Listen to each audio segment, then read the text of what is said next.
Hey everybody, Dr. Diane, your chronic illness expert here. We're talking about brain fog this month, and this particular video is on the mushroom lion's mane. Lion's mane has gotten a lot of press because of its support with brain health, and it does indeed increase something called nerve growth factor, which does help new nerves regenerate. So amazing, amazing, amazing, amazing for brain fog from a standpoint of fixing dead nerves, broken down nerves. Remember earlier in one of these videos, I talked about certain toxins, for example, like mold toxins that can actually cause nerve cells to die, and that can contribute to the brain fog. So when we take something like lion's mane, what that's doing is helping the nerve growth factor, and that then is helping us repair from that damage.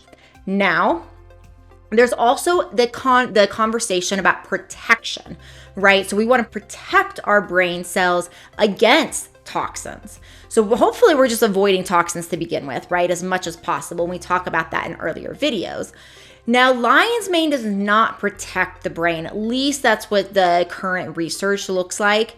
It's not nerve protective to the nervous system. It helps with that nerve regrowth. So yes, that's good, but it's going to work better if you combine it with something that is actually protective to the nerves from toxins. So these are things like ginkgo biloba we talked about already, cat's claw, which is actually used also for Lyme disease, we've talked about. Bacopa is another great herb. So there, gotu kola is another one. So all of these herbs are neuroprotectors, and the neuroprotectors really help to protect the brain against the damage of certain things like toxins and infections, these inflammatory types of things.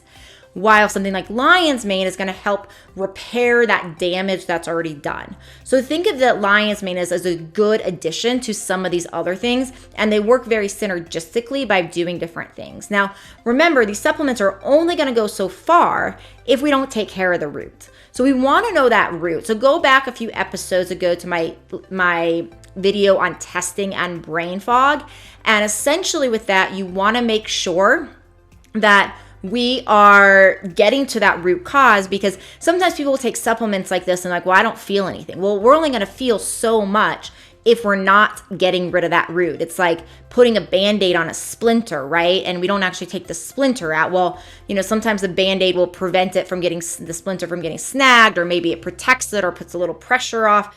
But innately, you still want to take the splinter out if you're going to get out of pain. So essentially, finding the root cause is like that splinter, right? We can essentially do these other types of treatments that can be helpful and supportive and are a huge part of the process. But we also want to go back and find that reason. So go back and watch that testing episode. Again, in the show notes, you will find information about how to get tested. Look out for my next masterclass where I talk about topics like this and more. That's also in the show notes.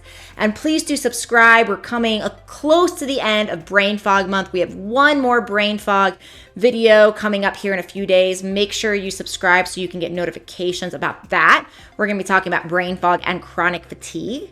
So I look forward to seeing you there.